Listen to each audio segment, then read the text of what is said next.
Usa ka pagtuo, usa ka tingog, usa ka katawhan.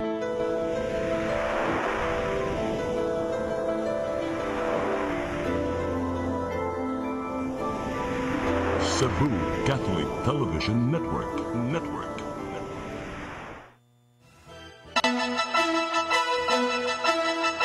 Uluhan sa mga balita sa Sari 47. Ang nasunugan sa Sitio Santa Lucia, Barangay Tinago, Dakbayan sa Subo, makabalik na pagtukod sa balay sa ilang dapit. Patayng lawas ni Hannah Joy Cesista, katong napatay sa engkwentro sa Bohol, i-cremate na sa Dilipadad sa Northern Samar. Ikaduhang adlaw sa pilot launch sa Register Anywhere program, gisalmutan sa libuan ka mga tinun-an sa Subo. 44 anyos nga babae nga nagpakaron ingnong pulis, gidakop o gipriso. Sugbo, Kabisayan ug Mindanao, Pilipinas ug katawhan kutos maabot atong Sibya sa tibuok kalibutan mayong hapon. Live kita karon sa CCTN Channel 47 ug kini ang tulumanon sa nag-unang kasayuran nga angay natong masayran. Sa nga ni Attorney Danica Caballes, ako si Dennis Tabar ug kini ang Sari 47.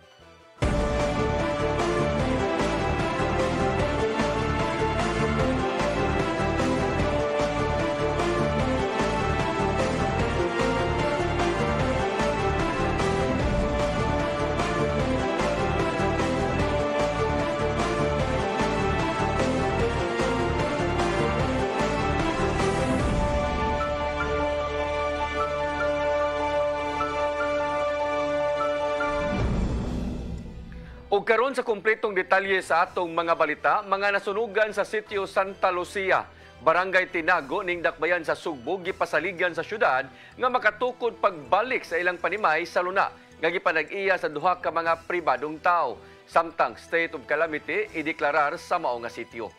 Ang kasayuran ihatod ni Sherissa Mayoy. Makabalik ra pagtukod ang mga nabiktima sa dakong sunog nga miigo diha sa Sitio Santa Lucia, Barangay Tinago, Dakbayan sa Subo. Kini gibutyag ni Konsehal Joel Garganera human nga personal nga gikahinabi niya ang mga namuyo sa dapit. Matud pa sa nagabang nga mga residente sa luna nga gipanag-iya sa duha ka pribadong individual ug gipangabangan lang ang luna ngadto sa mga residente nga naigo sa sunog. Wala pa, but in so far as kung pagkahinabi ganina sa namuyo, nag-abang man sila. So nag-abang man sila. So padayon lang yapon. Makatukod sila. That is in so far as the latest na paghinabi sa namuyo. Durang pa ni Garganera nga gipaspasad na sa Cebu City Government ang paghanay sa cash assistance o uban pang ayuda nga makuha sa mga biktima sa sunog gikan sa City Government diin moabag ang syudad sa mga ginagmay nga housing materials aron nga makatukod pagbalik ang mga lumulupyo sa dapit. Samtang gisugyot ni Cebu City Councilor Joel Garganera ang ipaubos sa state of calamity ang Sitio Santa Lucia aron nga magamitan ang pundo sa barangay ug matabangan og recover ang mga biktima sa sunog. Base sa balaod nga gitagalan lang og napo kaadlaw ang mga biktima sa sunog nga makaistar sa mga tunghaan og evacuation center. I'm going to pass a resolution declaring it the state of calamity. Aron sa ang barangay mo ilang gamiton sa paggamit po sa ilaha pong pundo aron makahatag sa sila og ayuda po. Of course, they're given 10 days diya sa eskwelahan. So we're hoping na ma-process ni nato tanan, mahatag nilang financial assistance as well as... Ginawag sab ni Garganera ang publiko nga doon ay mga extra nga mga sanina ug uban pa nga mamahimo nga mahatag sa mga nasunugan nga mamahimo kini nga idirekta og hatag ngadto sa barangay hall. Samtang gibalhin karon sa intensive care unit kun ICU ang upat ka biktima sa sunog tungod sa grabing pagkasunog sa panit nga gikinahanglan og grabing proteksyon gikan sa Cagaw. Hinuon na sa luwas nga kahimdang ang upat pagidala sa Tambalanan. Sherissa Mayoy, CCTN News. Patayng lawas ni Hannah Joy Cesista kinsa napatay sa engkwentro sa Bohol, gikremate na. Una dalhon sa iyang yutang na tawhan didto sa Northern Samar. Amahan nang hinaot nga mao kini ang katapusang biktima sa mga 8 grupo. Ang kasayuran ihatod ni Arnold Bustamante. Sa masakit sa inyo? Ha? Sa nangyari? Sana di mangyari sa inyo. Napakasakit, walang kasing sakit. Sa labing unang higayon, ang amahan niya nga 2023 bar passer nga si Hannah Joy Sisista nga napatay sa gingong enkwentro tali sa kapulisan ng mga sakop sa Ni People's Army sa Purok Matinao 2, Barangay Campagaw, lungsod sa Bilar, probinsya sa Bohol niya nga miyagi semana. Meeting og naog nga miyatubang sa media sa Dakme Sugbo, labot sa gidangatan sa iyang anak. Si Utropio Sisista na kanihon nga ang grupo sa National Union of People's Lawyers kun NUPL ang mipahibaw kaniya neto gabi labing Biyernes sa Unto nga nakalasang iyang anak dito sa Bohol. Human masayod sa subo og sakit nga balita, walay kabutangan siyang kaguol tungod sa gidangatan siyang labing gimahal nga anak. Kasi hindi namin ini-expect na ganun ang magiging end sa anak ko, sa pinakamamahal kong anak. At sa kanlaki ng ginastos namin. Sa pagkatana kung doon siya kasuko sa gobyerno sa kamatayan siyang anak, ang direktang tubag nini nga wala apan doon siya kasagmuyo sa grupo nga gisalmutan nini nga una niyang gipungan nga dali mo abin sa mga organisasyon kini mao ang NUPL. Iyang giangkon nga disugot lang siya nga moapil sa mga hugpong ang iyang anak human siya pasabtan niini nga mao kini ang organisasyon sa mga abogado ug unsa usab ang trabaho sa mga grupo ug iya matud pa kini ang gipasidan-an nga mag-amping. Nagalit kay wala. Ang medyo may hinanakit lang ako, kaunti lang doon sa sinalihan niya na pinipigilan ko na pumilit siya. Yung NUPL. Pumayag ako na sumali siya dahil explain sa akin, mga lawyer kami. Lawyer daw yung mga kasamahan niya. Kaya pumayag ako. Tapos sabi ko mag-ingat ka. Yun, tapos. Nagkaot siya nga ang iyang anak na ang katapos ng mabiktima tod kay walay kabutangan ang bation nga kasakit sa usa ka ginikanan nga mawagtangan og pinangga nga anak. Sana maging huling biktima ang anak ko kasi napakasakit, walang kasing sakit ang nadarama ng tulad ng nadarama namin. Utropio Sisista nagtrabaho kini sa Department of Information and Communication Technology kun DICT dito sa probinsya sa Northern Samar. Samtang ang asawa niini usa ka public school teacher nga nagtudlo sa usa ka elementary school sa ilang lalawigan. Ang usa niya ka anak babae gingong naa sa kauluhan nag-online business apan wala na siya mohatag pa og dugang detalye niini. Dalhon ang abo ni Hannah Joy sa Northern Samar karong gabi sakay sa barko. Arnold Bustamante, CCTV. Kapulisan sa Bohol muhangop kung naay laing ahensya nga muhimo og investigasyon sa natabong engkwentro tali sa mga otoridad ug mga sakop sa NPA. Ang kasayuran ihatod pagbalik ni Arnold Bustamante.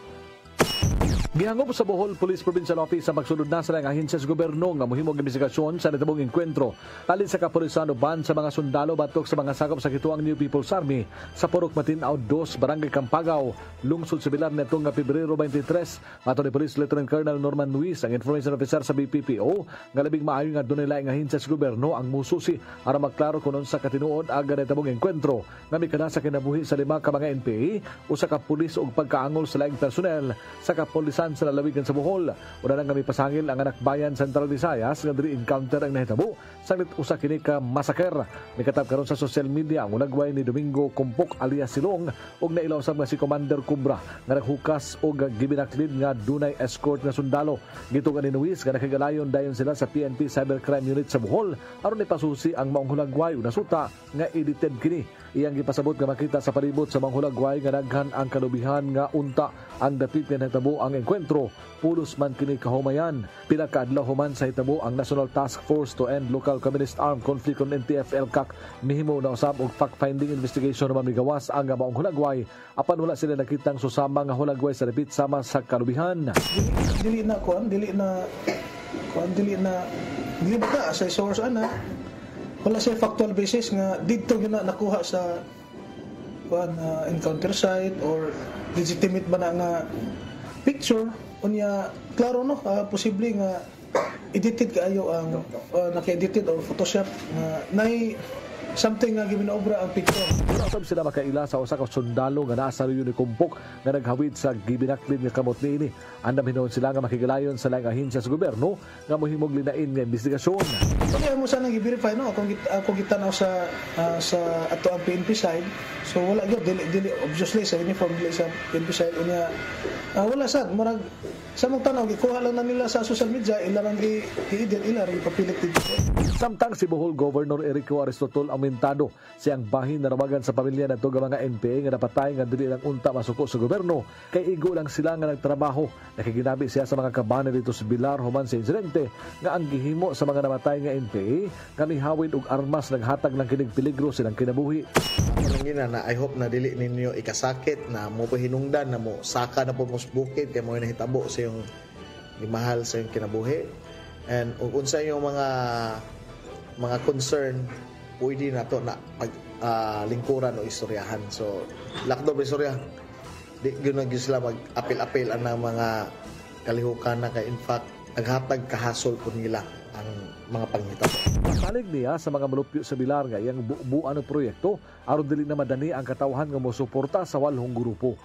Arnold Bustamante, CCTV News. Umento sa suhulan nga giduso sa lehislatura nakita sa BSP Monitoring Board nga dakong peligro alang sa mga investors. Samtang mihagit ang progresibong grupo kang Presidente Marcos Jr. nga i-certify as urgent ang balaod-non. Ang kasayuran hatod ni Gian Navarro. Nakita sa Bangko Sentral ng Pilipinas Monetary Board nga dakong peligro alang sa mga buot mo invest sa nasod ang giduso nga legislated wage hike. Matod sa Monetary Board member nga si Bruce Tolentino nga nabalaka ang potential investor sa pagbaton og negosyo kung ihinayon man ang umento sa suhulan. Saglit kisiguro man sa kagamhanan nga madanihon ang nasod ngadto sa mga foreign investors nga buot pagbaton og negosyo sa Pilipinas. Dugang pa nga ang pagduso sa wage hike sa legislatura sukwahi na sa naandang proseso nga mao ang pagsubay sa Regional Wage Board. It's early in the process actually. Pinag-usapan sa House, nag-uusap sila sa House ngayon. Merong bill ang Senado, pero meron pang conference yan tungkol sa Senado and the Congress. And of course, it will have to go to the executive. Mong pinanglanon ang panagisgot tali sa gobyerno og mga magbabalaod aron mahaum ang plano kung pila man ang iumento. Sa kasamtangan, aprobado na sa Senado ang balaod nun sa 100 pesos wage hike apan buot sa Kongreso nga dugangan na lang ang suhulan og 350 pesos. Tud kay laumang musangpot pa sa taas nga inflation kung tumanon man ang dugang nga minimum wage. So that's a major concern. We want to keep investors welcoming also. And by having very high legislated wage hikes, they will not come. Ikabalak-an sa business sector ang gidusong wage hike ug laumang mudaghan pa ang mawad-an og trabaho. Mao misugyot ang Mandawi Chamber of Commerce and Industry nga adunay mga key factors nga angayan pang palambuon sa gobyerno aron makabuylo na ang ubang patigayon. Number one is we need globally competitive training and education. Our inflation rate, which sits at 2.8%, is actually good but not good enough. Sab ang progresibong grupo ngadto kang Presidente Bongbong Marcos nga i-certify as urgent ang legislated wage hike. Pabor hinuon sila sa maong lakang tuod kay dugay na nilang gibarugan ang makiangayong suhulan ngadto sa mga mamumuo. Dungan sila pagsaway ngadto sa business sector. Kunya ang lower house, ang atong mga kongresista, i-adapt nila ang kining balaod nun no nga gihimo sa Senado kining Senate Bill 2534 aron mahimo gyud siyang balaod dili kay unahon nila ang ilahang charter change. Navarro, CCTN News. Mga senior citizens sa Dakbayan sa Sugbo giauhag ni Konsehal Pastor June Alcover nga magparehistro sa National Senior Citizen Commission aron ilang madawat ang mga ayuda nga alang kanila. Sama lang kini sa cash gift assistance ug uban pa nga benepisyo sa gobyerno. Ang kasayuran hatod ni Shariza May Uy. Netong Martes, formal na nga gipirmahan ni Presidente Ferdinand Bongbong Marcos ang pag-amendar sa 2016 RA 10868 Concentenarian Law to benefit octogenarian and non-genarian diin gipalapdan pa ang bag-o nga balaod ang paghatag og dugang 10,000 pesos matag 5 ka tuig gikan sa mga nagpangidaron og 80 anyos, 85 anyos, 90 anyos, 95 anyos nga makadawat sab sa nagpangidaron og 100 years old ang 100,000 pesos nga gikan sa National Senior Citizens Commission. Tungod niini si Senior Citizens Chairman Consel Pastor John Alcover, miawag sa tanan nga mga senior citizens sa dakbayan sa Sugbo nga magparehistro sa National Senior Citizens Commission pinaagi sa online aron nga makadawat sa maong benepisyo gikan sa national government. So ang ato na lang ani akong awhag sa ato ang mga lulog-lula nga para maka-avail mo niini kinahanglan magparehistro gyud sila sa National Commission of Senior Citizens. Kay duha ang inyong madawat, no? Ato klarohon while we have a financial assistance from the LGU, from the Cebu City, kung rehistro mo sa National Commission, makadawat sad mo kung unsa ayuda o mga cash gift kagihatag sa Pasabot pa na Alcover nga gikinahanglan gyud nga rehistrado ang usa ka senior citizen gikan sa NSC direkta ngadto sa ilang official website tungod kay dili mo basihanan ang listahan nga naa sa Office of Senior Citizens Affairs Office.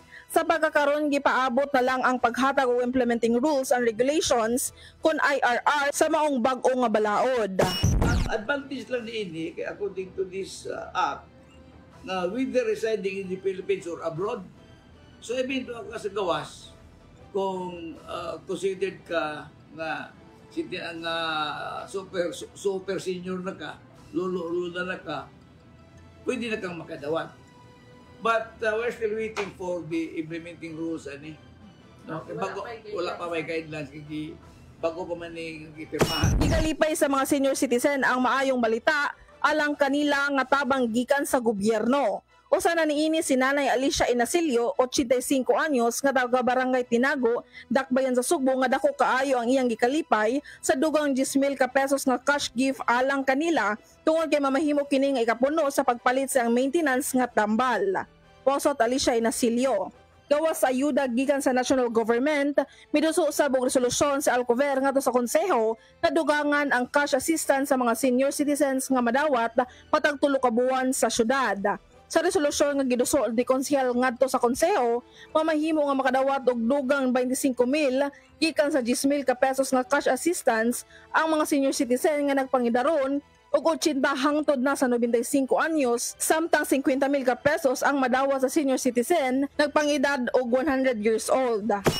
Amendment na to nga 25,000 ang madawat kung maabot ka og 80.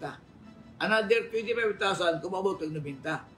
Then the balance of 50,000 will be given kung maabot ka og 100 years old. So muna ato ang kabag-uhan diri sa atong syudad. Sherry Zamay-Uy, CCTN News. Gitambungan nila Lapu-Lapu City Lone District Representative Cindy King Chan ang ceremonial signing sa duha ka mga bag-ong national laws ni adtong Lunes dito sa Malacañang. Gikalipay sa magbabalaod nga usa sa mga nakasaksi sa pagpirma ni Presidente Bongbong Marcos sa Republic Act 11981 o Tatak Pinoy. Ingon man ang Republic Act 11982 o gitawag og amendments to the Centennial Act of 2016, Concentenarian of 2016. Ang kongresista may usa sa mga co-author sa maong balaod. Ubos sa Republic Act 11981, mapalig-on ang pagtambayayong sa gobyerno o pribadong sektor sa pag-promote sa produkto sa Pilipinas. Samtang ang Republic Act 11982, ang mga senior citizens nga nag-edad og 80 anyos, 85, 90 og 95 anyos sa adlaw na tawhan, makadawat na og tag 10,000 ka pesos. Gipahunong ni Gobernador Gwendolyn Garcia ang pagpatukod sa bus rapid transit sa Lunang Iya sa kapital Kapitolyo sa Osmeña Boulevard. Matod sa Memorandum No. 16/2024, nakalapas ang project implementor sa National Cultural Heritage Act of 2009. Nasayran nga ang mismong building sa Kapitolyo ug ang dalan nga nagpalibot na himong National Historical Landmark. Samtang nagkuwang ang project implementors og pagtugot gikan sa National Historical Commission of the Philippines, una pa nasugdan ang pagpatukod sa BRT. Gimanduan ni Garcia ang mga sakop sa kapulisan sa pagpatuman sa dalan nunot sa pag-issue sa cease and desist order. Ato sa session sa Cebu City Council, gihangyo ni Vice Mayor Raymond Alvin Garcia ang Cultural and Historical Affairs nga makig-alayon sa Kapitolyo aron magbaton og alternatibong disenyo sa BRT.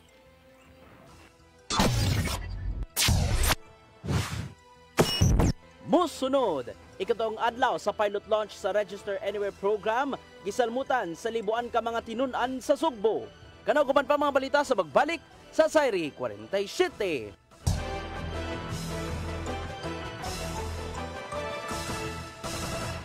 Ako si Mr. Rudy Romares, electrical subcontractor ng maong building. Ani adto nga wala pa ko mogamit og koy sakit akong tuhod, iglakaw na ko, akong mga lutaha, no. Labi na gikan ta sa overtime. Di sa ko ganahan mo kaon, nindot na ang resulta kay karon moagi ta sa rampa diha, no. Maglakaw ra jud ko. Mga batan-on nga mauwahin akong lakaw kay kusog na ko mulakaw tungod sa paggamit nako sa koy.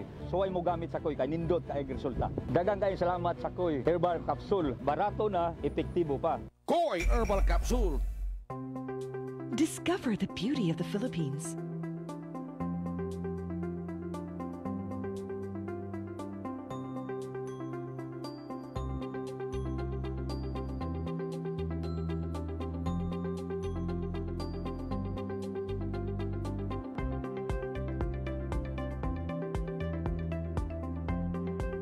With Philippine Airlines, the country's flag carrier.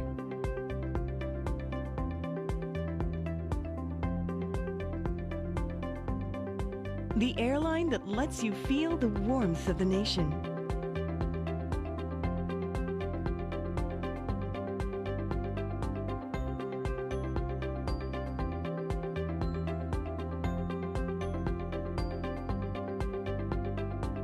Mabuhay!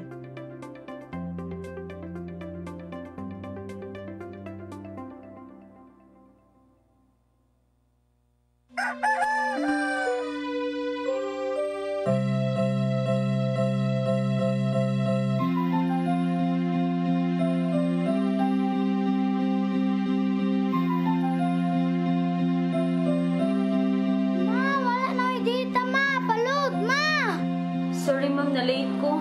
Nangita pa mong gusto para internet sa kong anak, ma'am. Ay, wala na yung problema. Pag Sinisibu!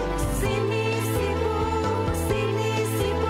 For your internet connection. And for the signal of your cable TV. So fast and straight, the transmission to your home. Sinisibu! Sinisibu, Sinisibu.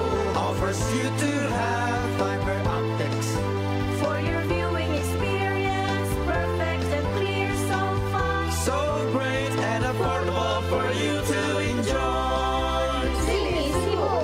Sinisibu Television Network Incorporated offers fiber to the home broadband internet bundled with fiber to the home cable TV connection. Sinisibu Television Network Incorporated with its operation in Metro Cebu and the whole province of Cebu soon. And affordable for you to enjoy. Sinisibu!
Balik sa atong mga balita, kapin sa 1,000 ka mga tinun-an sa Cebu Doctors University ni salmot sa kaduhang adlaw sa Register Anywhere program sa Commission on Elections. Kabahin usab ang mao nga kalihukan sa ilang voters education campaign.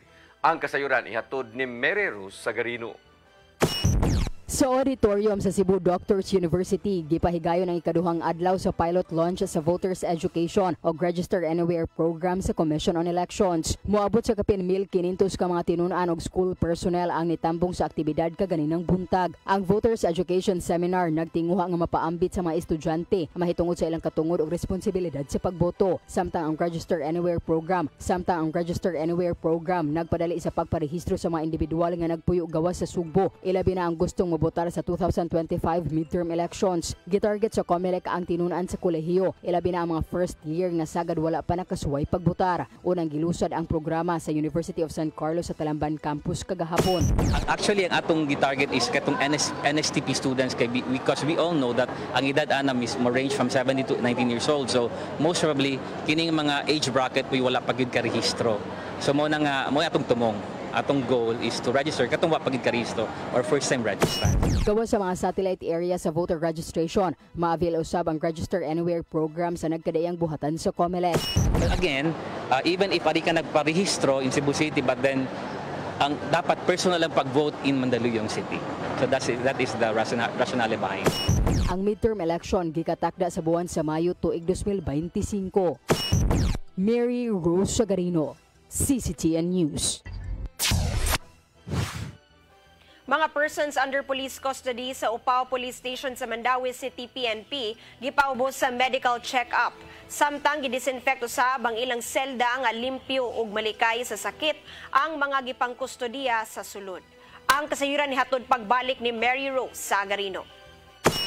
Gipaubos sa medical check-up ang 45 ka persons sa under police custody sa Upao Police Station sa Mandawi City Police Office. Kiniaron masuta ang kahimtang sa ilang panlawas. Sila gihatagan usab og tambal sa personal sa City Health Office. Matud ni Percy Mendoza Pungasi, ang head sa Karagatan Cluster sa City Health Office, nga wala seryoso nga mga sakit ang nakita sa mga PUPC. Minor sa gid kayo ilahang mga cases kanang ubusipon, and then there's the other one katong tonsillitis. Then we give them right now the initial doses nila sa tambal. We give them also the multivitamins and iron. Gawas sa medical check-up, gilimpyuhan usab ang selda sa Station 5 sa ilang police personnel o gidisinfect sa City Disaster Risk Reduction Management Office. Mauna kini ang ikaduhang higayon nga gihimo ang medical check-up sa police station. Unang gipaubos sa medical check-up ang mga PUPC sa Centro Police Station ni aging tuig human adunay namatay sa maong selda. Ang kaning pagpalimpyo nato sa atong custodial facility, sir, daily gyud ni siya, sir, manglimpyo gyud ni sila every morning, manglimpyo gyud ni. Pero karon lang, sir, is dako ni nga activity kay collaborated na ni sa mga other agencies. Tinguha sa Mandawi City Police Office nga mapaubos sa medical check-up ang tarang PUPC sa 6 ka police stations. Mary Rose Sagarino, CCTN News. Sa laing balita, gihimakak ni kanhi Presidente Rodrigo Duterte nga nakadawat siya ug ang iyang anak nga si Vice Presidente Sara Duterte og armas de fuego gikan ni Pastor Apollo Kibuloy. Kini ang nahimong tubag human gibutyag sa kanhi landscaper niya nga si alias Rene atol sa Senate hearing nga bahin sa pagbaton og mga dagko nga armas.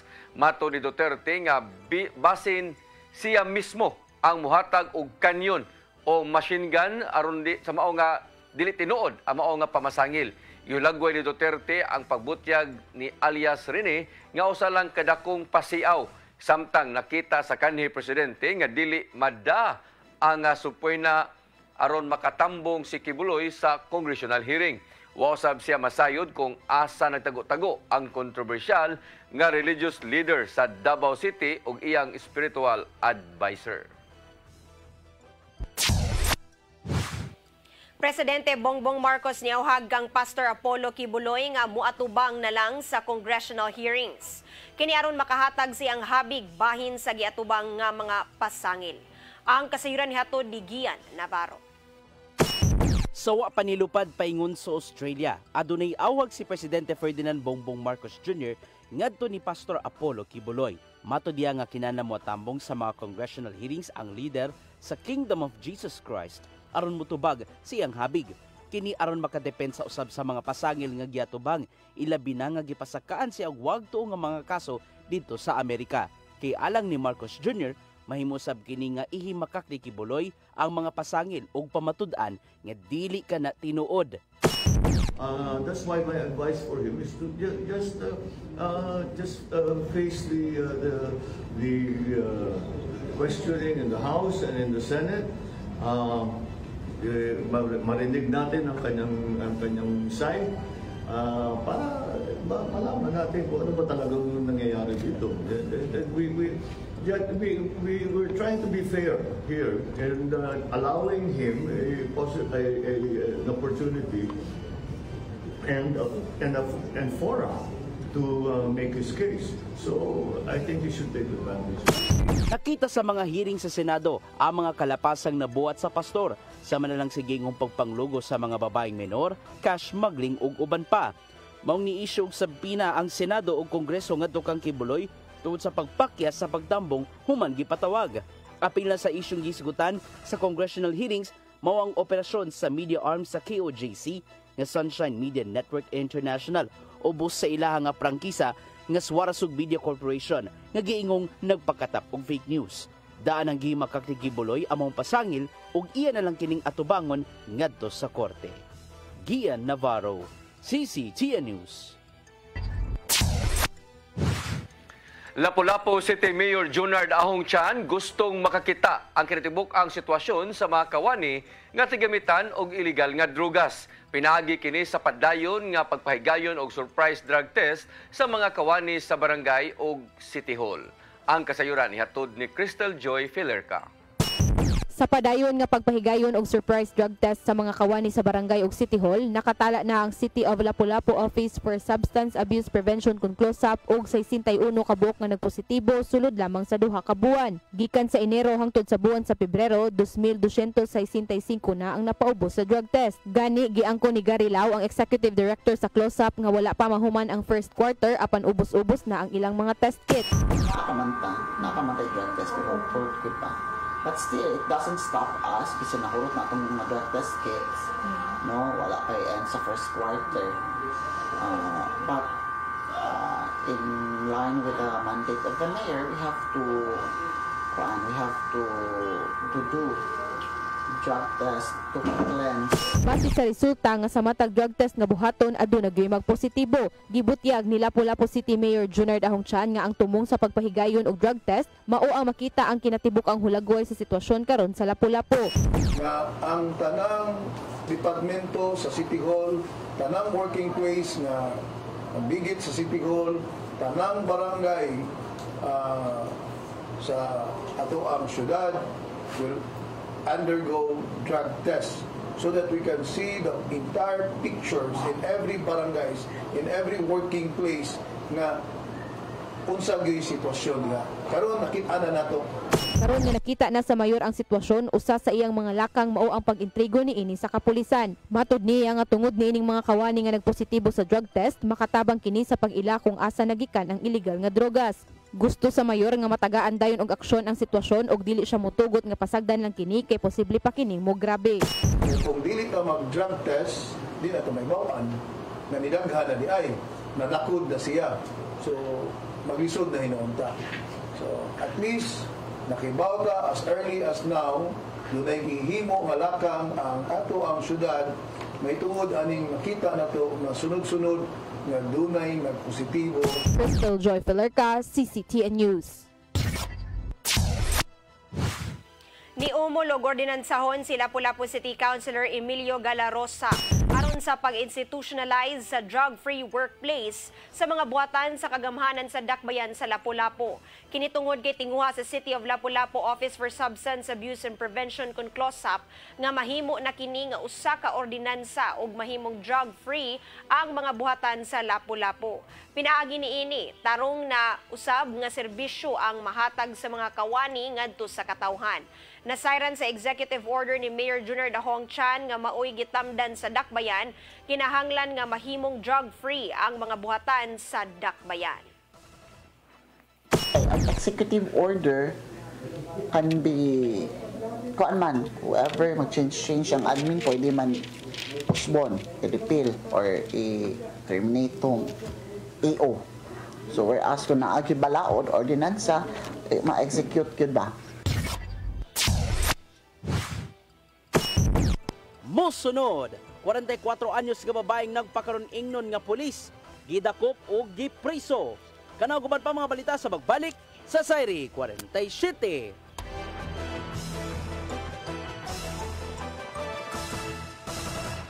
Ako si Mr. Rudy Romares, electrical subcontractor ng maong building. Ani adto nga wala pa ko mogamit og koy sakit akong tuhod, iglakaw na ko, akong mga lutaha, no. Labi na gikan ta sa overtime. Di sa ko ganahan mo kaon, nindot na ang resulta kay karon mo agi ta sa rampa diha, no. Maglakaw ra jud ko. Mga batan-on nga mauwahin akong lakaw kay kusog na ko mulakaw tungod sa paggamit nako sa koy. Suway mo gamit sa koy kay nindot kay resulta. Daghang kay salamat sa koy herbal capsule. Barato na, epektibo pa. Koy Herbal Capsule. Discover the beauty of the Philippines.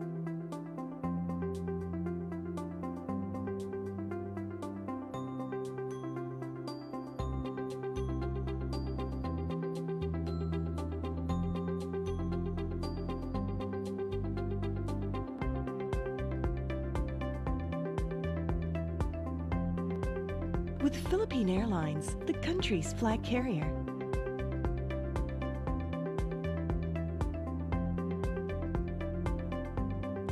The airline that lets you feel the warmth of the nation.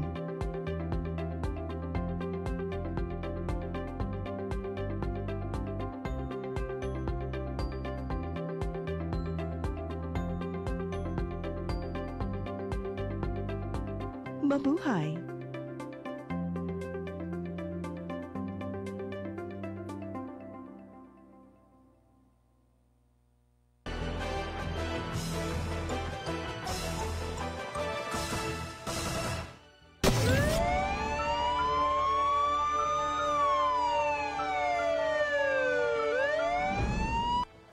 Balik sa atong mga balita, gibalhog sa prisuhan ang 44 anyos nga babay, human nga nagpakaroon ingnon nga pulis. Pinagi sa pagsulob og athletic uniform atol sa checkpoint sa Zuilig Street, Barangay Dakbayan sa Mandaue.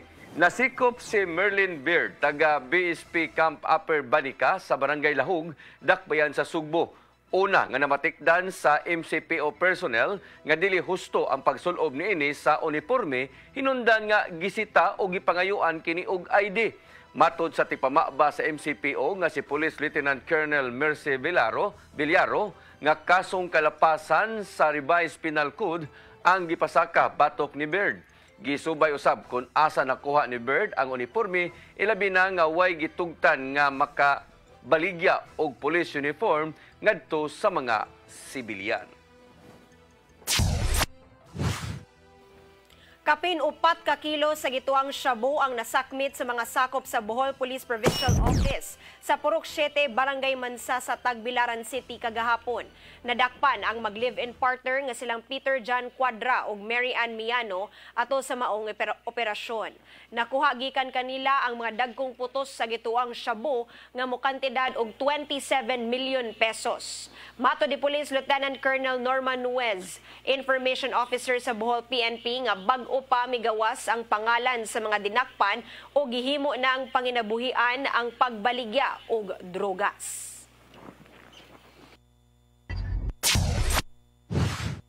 Department of Education, Cebu Province, andam na alang sa ipahigayon nga Provincial Sports and Cultural Festival 2024. Mag-abot ang 13,000 ka mga delegado gikan sa managlahing kalungsuran sa bagatang bahin sa Sugbo sa sunod semana. Ang kasayuran ihatod ni Gian Navarro.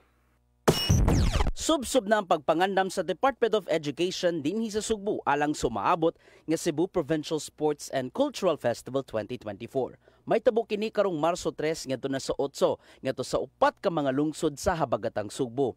Mag-abot ang 13,000 ka mga atleta, coaches ug staff gikan sa managlaing kalungsuran aron magtigi sa mga sporting events o cultural performances. Laumang buksan ng kalihukan karong Domingo sa hapon, Marso 3 sa Dakbayan sa Naga isip main venue sa mga duwa. Samtang may tabo ang ubang sporting events sa lungsod sa Minglanilla, San Fernando ug Dakbayan sa Karkar. Matod sa Schools District Superintendent nga si Dr. Sinen Pauline, nga giandam na ang sporting venues aron paimuslan sa mga atleta. Ready na usab ang billeting quarters alang sa mga delegado. Diinsud sa kasimana, ipahilo na sila sa mga eskwelahan sa Minglanilla ug San Fernando. Gani supportive ang matag LGU sa pagpangandam ngadto sa ilang mga pambato. And we have had coordination meetings with our police, provincial police office, with our chiefs of police of Naga, Minglanilla, and San Fernando. We already had coordination meetings with LGU Naga and the different LGUs. Nasayran nga ang matag LGU adunay katungod unsang mga kalihukan ang maymong salmutan depende sa kapasidad sa ilang mga pambato. Subay kini sa pagsiguro nga makita ang potensya sa mga tinun-an isip umaabot ka kampyon silang gipili nga paugnat sa kusog. And we made this arrangement because we consider the resources of the municipality and the potentials of the athletes, so that there are municipalities with a big number of athletes participating, while there are also municipalities with fewer. Naumang tambungan sa mga dagkong opisyal sa Sugbo ang pagbukas sa Provincial Sports and Cultural Festival. Kipasalamatan mismo sa DepEd ang Cebu Provincial Government tungod sa walay puwas kapag suporta sa ilang mga kalihukan. Pero si Governor gyud ani mo ay nangitag paagi nga asa. Asa gyud, asa nato i-hold ang provincial meet nga maayong pagkapahigayon. Gian Navarro, CCTN News. Mo gantong naglangkob sa atong mga balita sa Sayre 47, ako si Dennis Tabar. Ako si Danica Caballes, hangtod ugma sa inyong paboritong tulumanon. Sayre 47.